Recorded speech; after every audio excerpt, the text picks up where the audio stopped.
I want to talk about some more of the autism and education, but also spanning it out to growth and opportunity and being evaluated with different options based off of the autistic phenotype. Humans love to judge others. We're constantly evaluating others. And then we have this kind of innate construction of how others should be, what they need to do, what they can and cannot do and should do, and so forth. And growing up in school, and school is the big one here because the amount of time children through the teenage years are in school, and they have a lot of influences. They have a lot of people telling them, rather, kind of trying to build them up, Liv Witkowski style.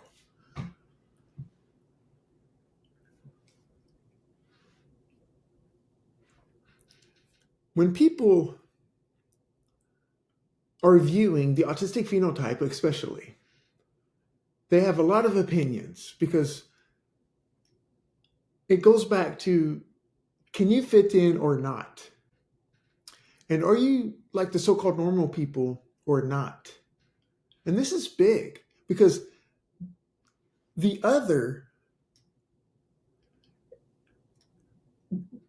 can get a little bit of conflict there because of when other people are not in that construction that they've built up.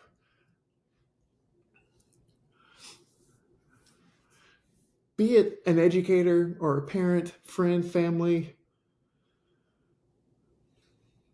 therapy worker, whatever the case, stranger, whenever they are met with the autistic phenotype, there's a lot of conflict for the other person. Maybe not so much anymore, but especially in the 90s, whenever I went through high school. And I think still today. I think that's true still today. We are constantly being kind of shuttled into this construction that others built up, the social norms that people build up. And because we are forced into that, it causes a lot of conflict for the autistic phenotype. Maybe not even understood by society what this is doing.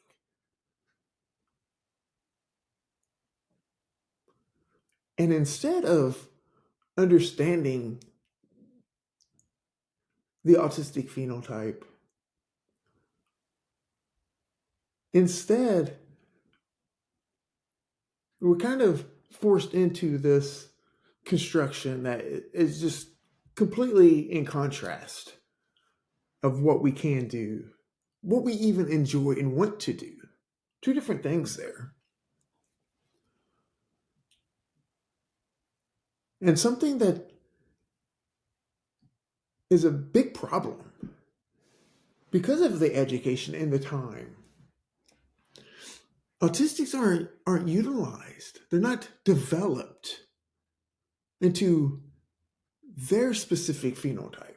They're developed because of the background and understanding of both the education system and their education, but also the specific construction of that specific person.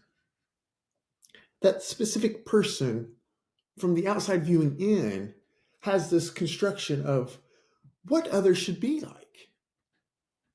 And whenever this happens, the other person, because this is what humans do, we will speak. And what they're trying to accomplish by speaking is to calm them because of they're observing something that is not within their realm of this construction. So they will speak to the autistic person or anybody. It's not limited to autism. they will speak to this other person about, you can't do that. You shouldn't do that. You have to do this. You have to fit into this. And that's a bad situation. For the autistic phenotype, it's limiting the growth and the abilities. And I think this is still a problem. This was a huge problem for me. Education, from the previous episodes about the B3 especially, the 45, 50 minutes in this subject, and then change.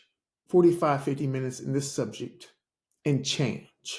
And you're just repeating that all day, every day. It's not working. The only thing that I could do in high school is art class.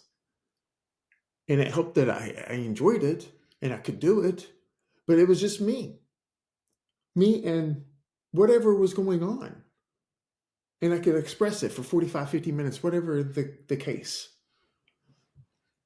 All other classes, I could not keep up, especially by the time of high school. I was so far lost. The only reason I graduated high school is because a newer male teacher changed an F to a D minus the second semester of my senior year within the last week or so. I covered that in the Autism and Education episode. I was so far gone. I was just ready to move on. And that really prevented a lot of different opportunities going into young adult and middle adult even, until I could really control my environment better. And it's not that I didn't want to do other things. We covered the neuroplasticity as well. We build up these memories and these expectations. Learning and memory builds rules based off of the expectation. How are we going to navigate society? Based off of these, we have internal calculators. They're predicting values. That's a foremost basis of the brain. It's predicting, learning and predicting.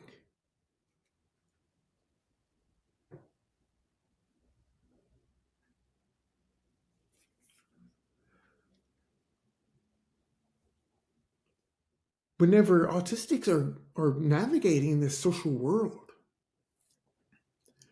and the tendency, the human nature aspect of other people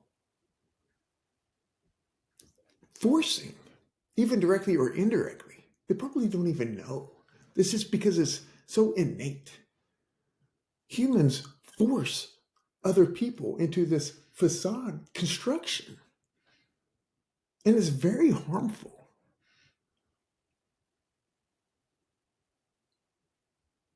Still in 2024, education has not evolved to fit this.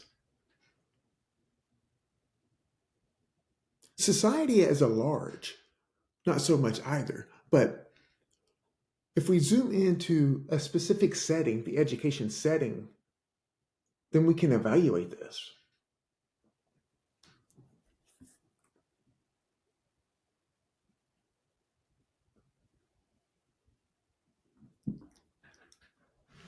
How to educate other people, especially the ones in the role that interact, and this is their objective. How to teach that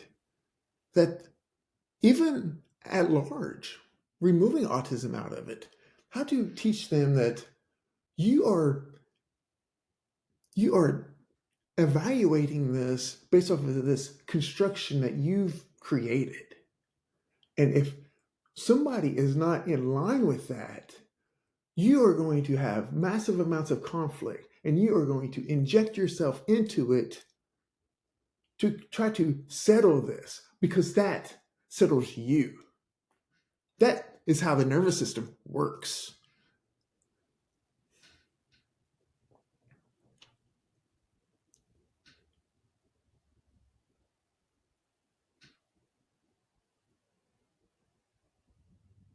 I just see all of these people trying to help.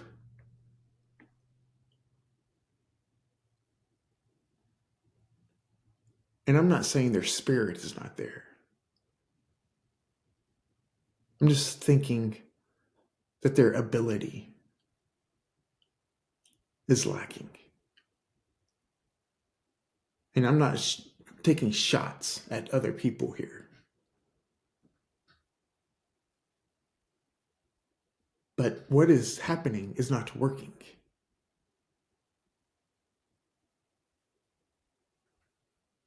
Understand the autistic phenotype and nurture it. There are roles in society, there are roles for the autistic phenotype that can strive. The idea of superpowers versus super deficits, sometimes it's complicated based off of the severity of the autistic. But even severe autistics likely have an ability to do things that are really great. Instead of keeping everybody boxed into this construction, grow the specific phenotype based off of the specific phenotype.